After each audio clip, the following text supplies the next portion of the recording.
അസ്ലമോയമാണ്. പല ആളുകളും യാത്ര ചെയ്യുന്നില്ല എന്ന് ചോദിച്ചു കഴിഞ്ഞാൽ അവർ പറയുന്ന ഒരു കാരണമാണ് കുട്ടികൾ സ്കൂളിൽ പോകുന്നുണ്ട്, അവരുടെ സ്കൂളിൽ നിന്ന് ഇഷ്ടമായി പോകുന്നൊക്കെ.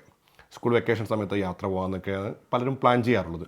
ഇപ്പോൾ സ്കൂൾ വെക്കേഷൻ സമയത്ത് എവിടെയൊക്കെ പോകാൻ പറ്റും എന്നതിനെക്കുറിച്ചാണ് നമ്മൾ ഈ എപ്പിസോഡിൽ പറയുന്നത്. എൻ്റെ ഒരു അഭിപ്രായത്തിൽ, എൻ്റെ ഒരു വീക്ഷണത്തിൽ സ്കൂൾ പോകുമെന്ന് വിചാരിച്ചിട്ട് നമ്മൾ യാത്രയും മാറ്റി വെക്കേണ്ടതില്ല. 2-3 ദിവസം സ്കൂളിൽ പോയില്ല എന്ന് വെച്ചിട്ട്, അല്ലെങ്കിൽ ഒരാഴ്ച സ്കൂളിൽ പോകുന്നില്ല എന്ന് വെച്ചിട്ട് ഇവിടെ ഒന്നും സംഭവിക്കാൻ പോകുന്നില്ല. എക്സാമെല്ലാം ഉണ്ടെങ്കിലും ഓക്കെ.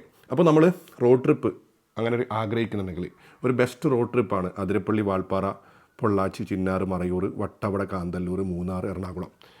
നമുക്കറിയാം സൗത്തിൽ പ്രത്യേകിച്ചിട്ട് നല്ല ചൂടിപ്പം വന്നുകൊണ്ടിരിക്കുകയാണ്.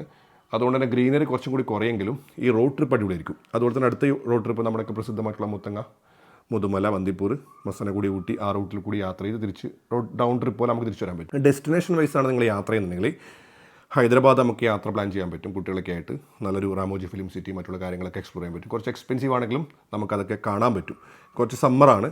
കൊടൈക്കനാൽ നമുക്കറിയാം അടിപൊളി ടെമ്പറേച്ചർ ആയിരിക്കും. അതുപോലെ തന്നെ ബംഗളൂർ നമുക്കൊരു സിറ്റി ലൈഫും അങ്ങനെയുള്ള കാര്യങ്ങളൊക്കെ എക്സ്പ്ലോർ ചെയ്യണമെങ്കിൽ ബാംഗ്ലൂർ, മൈസൂർ ഇതൊക്കെ നമുക്ക് എക്സ്പ്ലോർ ചെയ്യാൻ പറ്റും. ഊട്ടി, വയനാട്, ഇടുക്കി, മൂന്നാർ, വാഗമണ്ണ്, കൂർഗ്, മൈസൂർ ഈ സ്ഥലങ്ങളൊക്കെ നമുക്ക് ഏകദേശം ഹോട്ട് ആൻഡ് കൂൾ, രാത്രി ചിലപ്പം അത്യാവശ്യം നല്ല തണുപ്പുണ്ടാകുന്ന രീതിയിലാണ് ഈ കാര്യങ്ങൾ സജ്ജീകരിച്ചിട്ടുള്ളത്.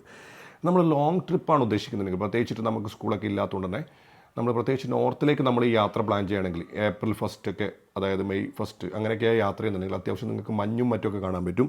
അങ്ങനെ നോക്കുകയാണെങ്കിൽ ഡൽഹി, ആഗ്ര, മണാലി അതൊരു 3 സ്ഥലങ്ങൾ, അല്ലെങ്കിൽ ഡൽഹി, ആഗ്ര, ജയ്പൂർ, ഡൽഹി, ആഗ്ര, UK, ഡൽഹി, ആഗ്ര, ഉത്തരാഖണ്ഡ്, അതായത് ഡൽഹി, ആഗ്ര, കാശ്മീർ, ഡൽഹി, ആഗ്ര, പഞ്ചാബ്. അതുപോലെ തന്നെ നോർത്ത് ഈസ്റ്റ് പോകുകയാണെങ്കിൽ ആസാം, മേഘാലയ, നാഗാലാൻഡ്, ആസാം, മേഘാലയ, സിക്കിം, അങ്ങനെ ലക്ഷദ്വീപ്, ആൻഡമാൻ ഈ സ്ഥലങ്ങളിലൊക്കെ പോകാൻ പറ്റും. ലക്ഷദ്വീപിൻ്റെ ഏറ്റവും വലിയ ഗുണമെന്ന് പറഞ്ഞു കഴിഞ്ഞാൽ ഇപ്പം ജൂൺ ജൂലൈ സമയത്തൊക്കെ പിന്നീട് അങ്ങോട്ട് നമുക്ക് ബംഗാരം ഐലൻഡ് അങ്ങനെയുള്ള സ്ഥലങ്ങളിലൊക്കെ പോകാൻ പറ്റില്ല. അതുകൊണ്ട് മെയ് വരെ നമുക്ക് എല്ലാ സ്ഥലത്തും പോകാൻ പറ്റും. അതുകൊണ്ട് പിന്നെ സമ്മർ കഴിഞ്ഞ് നമ്മളെ ഇത് വരാൻ തുടങ്ങി, ഇത് റെയിനി സീസൺ വരാൻ തുടങ്ങി. അപ്പോൾ അങ്ങോട്ടുള്ള യാത്ര ഭയങ്കര ബുദ്ധിമുട്ടായിരിക്കും. അതുപോലെ തന്നെയാണ് ആൻഡമാനും.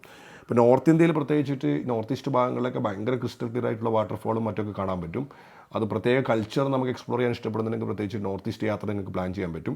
ഇനി മണാലി മറ്റുള്ള യാത്രകളൊക്കെ നിങ്ങൾ ഏപ്രിൽ മെയ് മാസങ്ങളിലൊക്കെ യാത്ര ചെയ്ത് കഴിഞ്ഞാൽ അഡൽ ടണൽ അതുപോലെ തന്നെ റോത്താം പാസൊക്കെ തുറക്കുന്ന സമയമാണ്. അപ്പോൾ അങ്ങോട്ട് മഞ്ഞ് കാണാൻ നിർബന്ധമായും പറ്റും. പൂക്കൾ പൂക്കുന്ന മനോഹരമായിട്ടുള്ള കശ്മീർ താഴ്വാരങ്ങൾ നിങ്ങൾക്ക് കാണാൻ പറ്റും. പ്രത്യേകിച്ച് കുട്ടികളൊക്കെ ആയിട്ട് നിങ്ങൾ ഇങ്ങനെയുള്ള യാത്രകൾ നടത്തുക. യാത്ര കുട്ടികൾക്ക് തരുന്ന ഏറ്റവും വലിയൊരു ഊർജ്ജവും മറ്റുമൊക്കെ ഉണ്ട്. നമ്മുടെ കഴിഞ്ഞ ക്യാമ്പിലൊക്കെ ഒരുപാട് ഫാമിലീസ് വന്നിട്ടുണ്ടായിരുന്നു.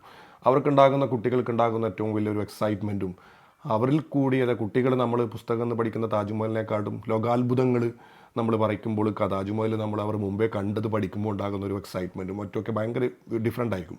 ഡിഫറെൻ്റ് ആയിട്ടുള്ള കൾച്ചറും ഫുഡും ഒക്കെ ആ ക്ലൈമറ്റും ഒക്കെ ആ കുട്ടികളുമായിട്ട് താരതമ്യം ചെയ്യുമ്പോൾ കുട്ടികൾ അതിന് പൊരുത്തപ്പെടുമ്പോൾ അവർക്ക് ഏത് കാലാവസ്ഥയിലും എങ്ങനെ ജീവിക്കാൻ പറ്റുന്നൊരു സാഹചര്യത്തിലേക്ക് അവർ മാറുമെന്നാണ് ഞാൻ വിശ്വസിക്കുന്നത്.